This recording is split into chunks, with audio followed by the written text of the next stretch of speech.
বিসমিল্লাহির রহমানির রহিম। দর্শক, আশা করি ভালো আছেন আপনারা। আমি এই মুহূর্তে দাঁড়িয়ে আছি আমাদের যে একটা সবজি বাগান, সেখানে লাউ গাছ এবং শিম গাছ আছে। শিম গাছকে আমরা আঞ্চলিক ভাষায় উড়ি বলি আর কি। আপনারা সিলেটি যারা আছেন তারা সবাই উড়িকে অবশ্যই চিনেন। আমি এখনই দেখাচ্ছি, এই যে দেখেন, এটা হচ্ছে লাউ গাছ। এখানে কিন্তু লাউয়ের যে সজীব পাতা, দেখেন লাউয়ের ডগা কিন্তু খাইতে খুব সুস্বাদু। লাউ না ধরলে অনেক সময় লাউয়ের আমরা আগাগুলি খুব ওই যে মাছ বা শুটকির সাথে আমরা রান্নাবান্না করি, করে খাই।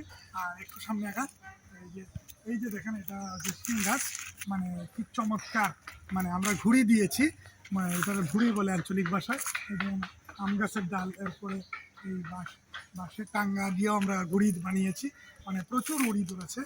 একটু দেখাও তো দেখি, ভালো করে দেখাও যে প্রচুর সাদা সাদা ফুল, দেখেন কি সুন্দর ফুল ধরেছে। এগুলি মানে অনেক অনেক গাছে অলরেডি আমরা উড়ি খেয়ে ফেলেছি, আরও উড়ি ধরবে কিছুদিনের ভিতরেই। মানে অনেক এদিকে এদিকে এদিকে আসো, এই যে দেখেন এখানে খুব সুন্দর মানে ফুল ফুটেছে। এখানে সকালবেলা এই যে বিভিন্ন ধরনের প্রজাপতি এবং এই যে ভ্রমরা উড়াউড়ি করে এই ফুলের এই মধু পান করে। মানে খুবই সুন্দর একটা পরিবেশ এই শীতের বিকেলে। আপনারা দেখলেন তো, ভালো থাকেন সবাই, আল্লাহ হাফেজ।